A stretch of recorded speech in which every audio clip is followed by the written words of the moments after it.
Bonsoir, merci d'être avec nous en ce samedi 21 mai. Voici les informations que nous allons développer. La journée patient aidant autour du cancer. Les partages d'expériences ont été enrichissants aujourd'hui dans les jardins de l'Assemblée de Polynésie. Les associations en ressortent satisfaites. Plus de 2 tonnes de déchets ont été ramassés aujourd'hui sur le littoral et les routes de Whareute et de Motuuta, Papeete. Une opération qui s'inscrit dans un programme mondial, mais qui était initiée au niveau local par une entreprise de la place. Thomas Lubin a remporté le Trail Aito Sport 2022. Il a pris le meilleur sur Damien Trocné, deuxième à l'issue des 11 km de parcours. Le résumé est à retrouver dans ce journal. On le connaît notamment pour sa chanson « Omam'o ». Il a fondé le groupe Te Ahinui en 2019 et vient de finaliser 3 projets de chansons qui seront certainement des succès.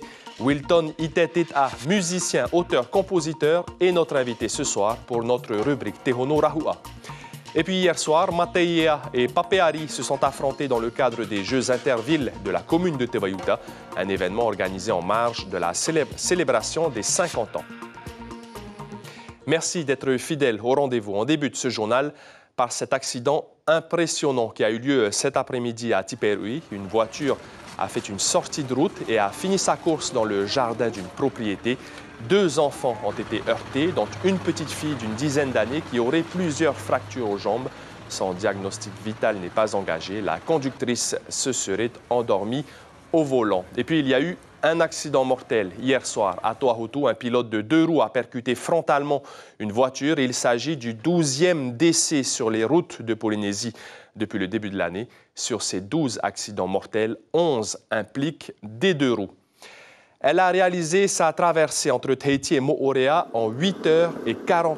Lise Kato, vous avez vu son portrait cette semaine dans nos éditions, a quitté Tapuna à 6h40 ce matin. Elle est arrivée à la passe de Haumi à Moorea à 15h20. Ce défi pour sensibiliser la population et surtout les femmes sur l'endométriose, une maladie qui touche de nombreuses femmes dans le monde. Et en Polynésie, les traitements ne sont pas pris en charge par la CPS. Lise Kato est depuis 4 ans présidente de l'association Endo Polynésie. Elle a des douleurs de l'endomètre depuis 18 ans. Je vous propose d'écouter sa réaction à chaud juste après ce défi magistral. Lise Kato est au micro de Mélissa Chang et Sandro Lee. Comme ça peut se voir sur mon visage, c'est beaucoup d'émotions et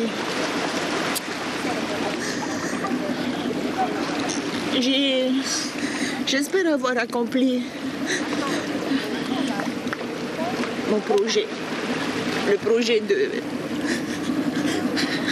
de beaucoup de temps de préparation, de réflexion sur beaucoup de choses et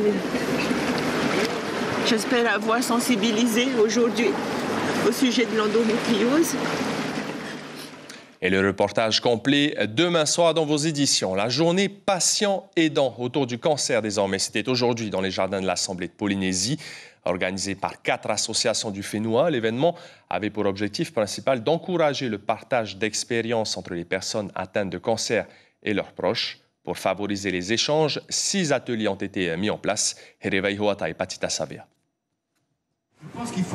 Félix Matitai et sa grande sœur étaient en métropole lorsque le diagnostic est tombé. Elle est atteinte d'un cancer en phase finale. Il va l'accompagner dans son combat. En tant que petit frère, je n'avais pas le choix. Parce que j'étais la seule famille qui était en métropole pour pouvoir l'accueillir dans mon foyer. Et du coup, suite à ça, pour la faire rapatrier, c'était très compliqué avec le Covid. Et on a quand même réussi à faire rapatrier grâce à l'association de Natacha. Le 28 juin 2020 et le 28 juillet 2020, un mois après, elle en est décédée de sa maladie. Vayan Urapoto a lui accompagné sa maman dans sa maladie difficile à vivre pour le patient, mais aussi les proches. C'est terrible à vivre d'abord. On pense, comme j'ai entendu dans plusieurs témoignages, on pense direct à la mort, quoi. On se dit, merde, ça y est, je vais perdre mon proche. Combien de temps il lui reste à vivre? C'est dur, aussi bien pour le malade, mais pour les personnes autour, quoi. Donc oui, il faut les écouter aussi. Dans cet atelier Vivre sans cancer, patients et aidants peuvent s'exprimer sans crainte, une façon pour eux de se libérer. C'est un vrai besoin de pouvoir libérer la parole, de pouvoir exprimer, d'être entendu, le sentiment d'être écouté, entendu jusqu'au bout des mots, à son rythme de réflexion, de pensée, puis de pouvoir partager sur cette question-là sans être jugé. L'idée est vraiment d'accueillir. Cette première journée des patients et des aidants aura été un réel partage d'expériences et permettra peut-être à certains de mettre des mots à leurs mots. La semaine de prévention contre le suicide, le village consacré à cet événement a été inauguré dans les jardins de la mairie de Pirée aujourd'hui. C'est la première fois que l'association SOS Suicide organise une semaine de prévention de cette envergure. Des stands d'information sur comment venir en aide à une personne en souffrance y sont notamment proposés. Des stages gratuits débuteront lundi et le village fermera ses portes dimanche prochain. En Polynésie, il y aurait une trentaine de tentatives de suicide chaque année.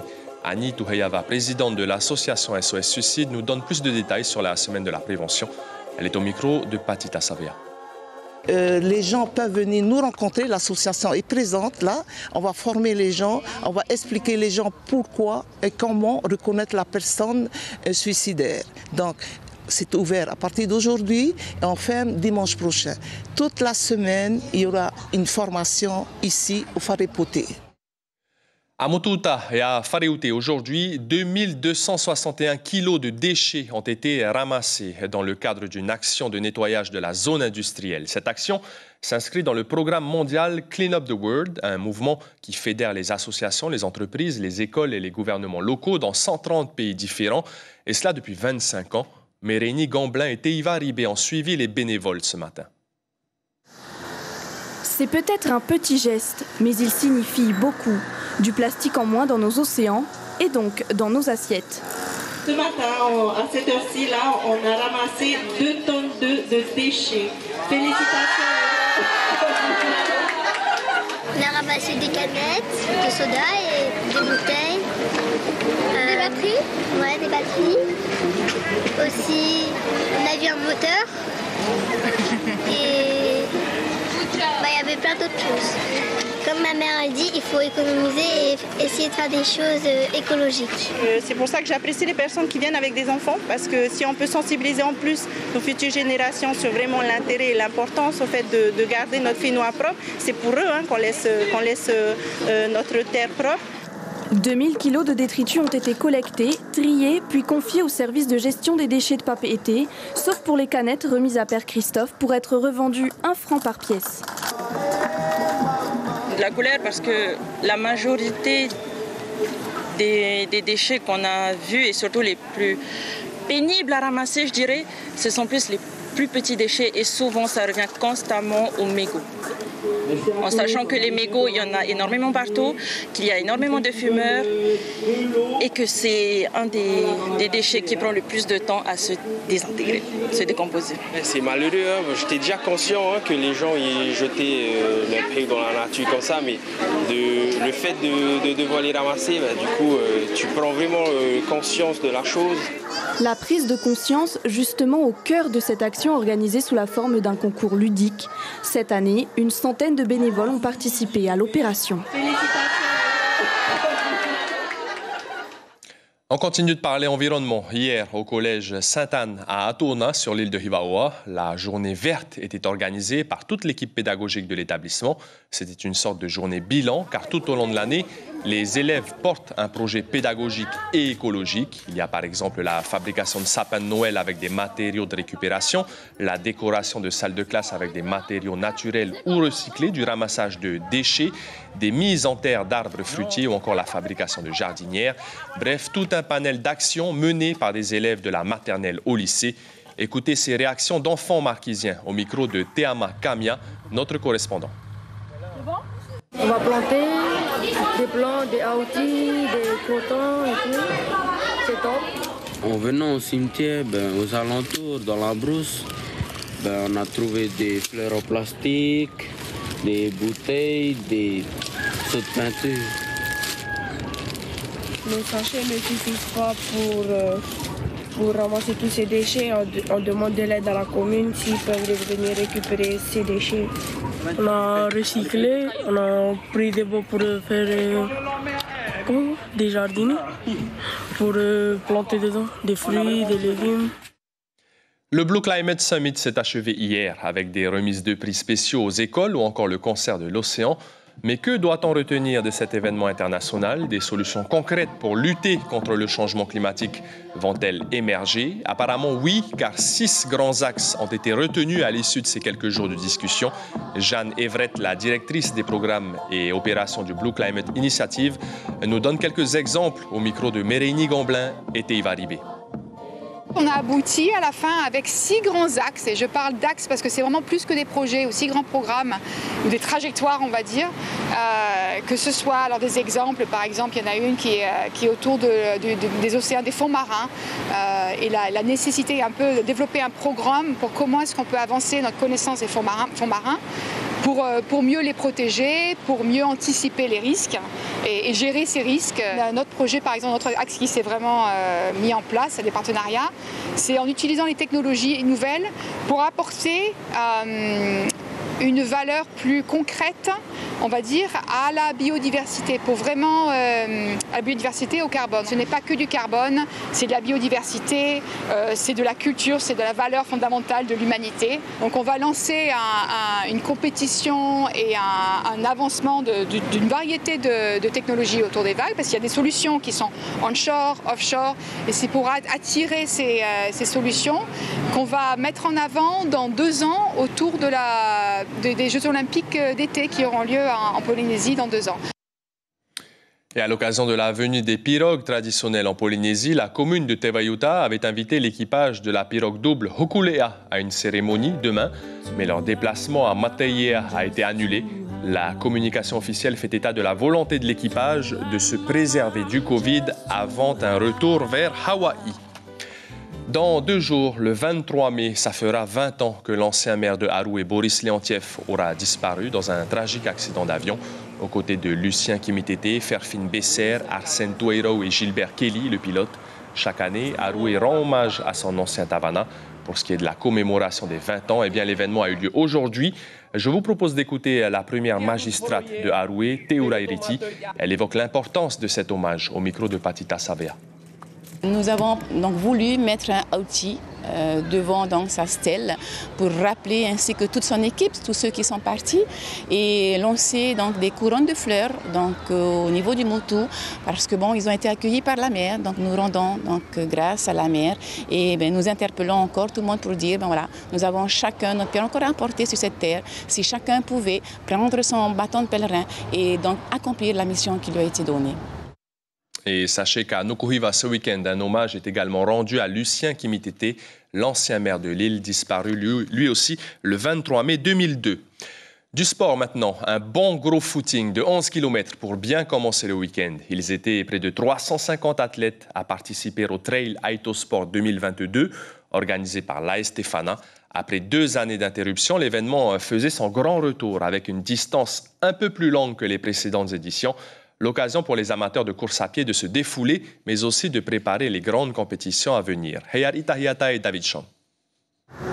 8 h du matin, le départ est lancé juste devant la boutique du centre-ville. Le parcours commence sur du plat, mais rapidement sur la route de l'ICEP, les premières montées se font sentir. Et Yolanda, comment ça se passe? Pour l'instant, ça va. Le meilleur reste à venir. Ça va pour l'instant, je vais redire le début. Dans le groupe, il y a 2 catégories, les coureurs et les marcheurs. Les marcheurs ont 5 km de route. À la croix, ils font demi-tour et redescendent. Une seule consigne pour eux. De ne pas courir. Qu'est-ce que vous voulez? Oui, on voulait marcher. Oui. On voulait découvrir le sentier déjà. Les coureurs, eux, doivent cavaler un peu plus haut avant de redescendre. Thomas Lubin boucle le circuit en 56 minutes après un combat serré avec Damien Trocuni. Et j'ai vu qu'il essayait de me faire sauter dans toutes les bosses. Il est vraiment très très puissant. Hein. Après, l'avantage, c'est que je suis quand même plus léger. Donc mon rapport poids-puissance, il est meilleur. Et quand j'ai vu qu'il coinçait après les attaques qu'il a mis, j'ai dit Tom, c'est maintenant, tu mets un sac. Et j'ai réussi à faire un petit trou, mais ça a suffi. Oui, je savais parce qu'on se voit sur les triathlons, voilà. Il est en forme quoi. Et ça fait longtemps qu'il fait ça, quoi. Moi, je suis un peu le petit nouveau, le petit rookie, là. Alors voilà, j'ai un peu les titillés. La jante féminine était aussi présente. C'est Elodie Touffet qui finit première chez les dames, 20e au classement général. J'ai fait aucun marquage sur les filles. Je me suis basée uniquement sur ma course et puis je me suis retrouvée rapidement avec que des garçons. Je ne sais pas combien nous étions au départ, mais c'est vrai que j'adore me battre parmi les garçons. J'ai toujours fait ça depuis toute petite. Les organisateurs ont prévu d'accueillir 400 athlètes. Ils étaient 347 aujourd'hui. Sur la 5e édition, donc avec le Covid, pendant 2 ans, on n'a pas pu le faire. Donc c'est une reprise quand même pour cette course. La Stefana organise 4 courses cette année. Après le trail Aito Sport, il y aura la Feria Carrefour en novembre, ainsi que la corrida de Fa'a et la Nike Saint-Sylvestre en décembre. Et en marge de la grande course de la Tahiti Nuiva prévue la semaine prochaine, aujourd'hui, il y avait le concours de pêche au gros. Il y avait plus d'une 60aine de bateaux inscrits. Le vainqueur du jour s'appelle Thierry Tauru. Il a pêché un haura de 192,7 kg. Il gagne un jackpot d'1 900 000 francs. Aujourd'hui, au total, 3 thons, 6 memhei et 13 espadons ont été ramenés. Écoutez Patrick Taroua de l'organisation. Il est au micro de Teiva Ribé. La plus grosse prise, c'est un espadon qui dépasse les 200 kg. Je pense qu'il est en tête du classement à 270 kg à peu près. Il y a beaucoup de haura. Il y a au moins 7 ou 8 haura qui sont arrivés. Et je pense que celui qui a gagné, il est intouchable. Il est au-dessus de lui.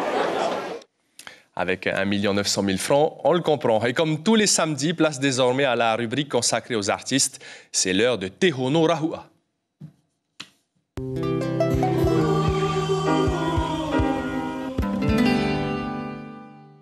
Wilton Itetit est notre invité ce soir. Yorana, Wilton, merci d'être avec nous. On entre directement dans le vif du sujet. Vous êtes interprète de la chanson Omamo. Un clip est même sorti car vous avez gagné les Studio Live Sessions. Est-ce qu'on peut avoir un extrait? Vous avez votre kamaka. Hey, tia, tia, tia, na aura ite moa, hi o maira, te mo manu, he mata purotu. Ça donne envie de sortir et en tout cas apprécier votre musique avec votre groupe Te Ahinui. Alors Wilton, vous avez baigné dans la musique depuis tout petit, dans les arts traditionnels surtout, les instruments de percussion. Est-ce que c'est votre touche personnelle? Oui, lorsque j'avais monté le groupe, j'avais voulu intégrer aussi, mettre tout ce qui est percussion traditionnelle, toere, fatete, ainsi que le taripro. Et aussi le vivo, c'est pour pouvoir qu'on puisse pas faire juste un tamouré juste avec un ukulélé, mais de pouvoir taper et que les gens puissent s'amuser et être contents de pouvoir danser sur le toere. Votre groupe Te Ahinui, vous l'avez fondé en juillet 2019. Alors pour vous démarquer justement des autres groupes de Brancaina, ce sont donc ces percussions que vous avez inclus dans notre style de musique pour comme vous avez dit, pour un peu démarquer par rapport aux autres groupes. C'est justement, en fait, c'était une demande en fait, et suivant cette demande-là, je me suis dit pourquoi pas. Vous avez un peu comparé à Tevaka à un moment, mais c'est différent. Voilà, non, en fait, c'est différent parce que Tevaka, ils ont eux-mêmes le matériel qui sont pas vraiment comme le nôtre. C'est vrai, ils ont des toere, mais nous, on a un toere où on peut l'entendre de loin. Voilà, la différence entre les instruments polynésiens. Voilà. Vous avez des projets qui viennent de se finaliser, 3 chansons. Est-ce que vous pouvez nous en dire plus? Voilà, donc dès demain, on a déjà, on va faire le clip, le deuxième clip qui va arriver, qui sortira avant juillet. Donc les 2 autres pour le 2e semestre. Et vous allez aussi sortir un album peut-être ou en projet? C'est en projet, pour l'année prochaine, ça sera le premier album de Te Ahinui. Et vous Wilton Itetit, vous êtes le leader de ce groupe. Vous pouvez nous présenter rapidement les membres de ce groupe? En fait, on a avec celui que j'ai monté, Poe Chandier, après nous avons Ahin, nous avons Arihe qui est notre soliste au ukulélé. Donc on a aussi Jonathan. Et le dernier qui vient d'arriver, donc c'est Hiro. Et Wilton Iteteta, on se retrouvera à la fin de ce journal pour un petit extrait d'une de vos 3 nouvelles chansons. Merci beaucoup d'avoir accepté notre invitation ce soir. Du sport pour la jeunesse hier soir à Tebayuta. Dans le cadre des Jeux intervilles, les équipes de Papeari et de Mataia se sont affrontées dans la bonne humeur, bien sûr. Au programme, 40 compétiteurs et compétitrices pour 5 épreuves. Le reportage de Théophane Tiritoua sur les images de Jérôme Lee. Une épreuve finale grandiose pour les Jeux intervilles de Mataia. Les athlètes des 2 communes voisines se sont démenés pour remporter la victoire, même si quelquefois les épreuves restent difficiles. C'est difficile, comme ce n'est pas des choses qu'on fait tout le temps, quoi. Et tu t'es entraîné sur ce genre d'exercice? Non, pas du tout. C'est dur, mais il faut le faire. Et là, tu t'es entraîné pour ce genre d'exercice? Ah non, pas du tout, pas du tout. Bien avant, je faisais du sport comme ça, du workout. Comment tu as trouvé l'exercice là? Ouais, quand même, comme c'est glissant avec le corps, du coup, ouais, c'est... Mais sinon, qu'est-ce que tu en penses de ton adversaire? Il est assez aussi fort? Ouais, comme il a un corps sec, du coup, ça va. Toutes prêtes à se mouiller pour récupérer le maximum de perles pour le jeu Saga Puerava. Les athlètes n'ont pas démérité. À noter qu'une seule femme du groupe de Papeari a osé participer à cette épreuve. On travaille en équipe, mais comme il y en a qui ne veulent pas faire ce jeu, ben, je me suis jetée à l'eau. Comment tu te sens face à tous ces garçons? Ben, je suis comme eux aussi, même si je suis une fille. Je peux aussi participer à ces jeux-là. Toi, tu n'as pas peur des garçons? Non. Ben, je suis maman et mes enfants vont tous avec. Plus de 200 personnes ont répondu présent pour encourager leurs amis et leurs communes respectives.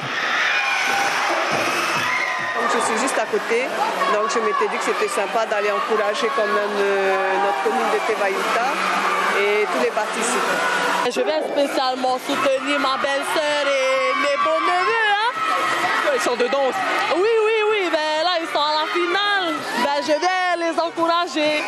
En marge de cet événement ludique, une thématique sérieuse accompagner et sensibiliser la jeunesse sur les dangers de la drogue. Il faut s'occuper de la jeunesse parce que si on les laisse œuvrer à eux-mêmes dans les communes, ils vont faire du n'importe quoi. Ces jeunes, ils sont très contents d'avoir ces jeux. J'ai fait plusieurs jeux à l'extérieur, mais ce soir, c'est la grande finale ici à Mataia. Face à Papeari, Mataia a repris sa revanche puisqu'elle a gagné les Jeux intervilles de cette année. L'information principale de ce journal, hier soir, une personne a perdu la vie à Toahutu dans un accident. C'est le 12e décès sur les routes de Polynésie française depuis le début de l'année. Le 11e qui fait une victime en 2 roues. Cet après-midi également, un accident s'est produit à Tiperui. Une voiture a fini sa course dans une propriété, heurtant au passage 2 enfants. Ce samedi soir à la télévision sur Polynésie la Première, la suite de la série Azúcar après ce journal, puis Peaky Blinders aux alentours de 21h. C'était donc le journal préparé par la rédaction et l'équipe technique. Merci d'être fidèles au rendez-vous. Demain matin en radio 6h30 pour les informations locales. Passez une excellente soirée. On se quitte sur une mélodie du Fénois de notre invité Wilton Iteteta.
Retrouvez ce programme en replay sur notre site internet. L'information en continu sur Polynésie la Première, internet et réseaux sociaux.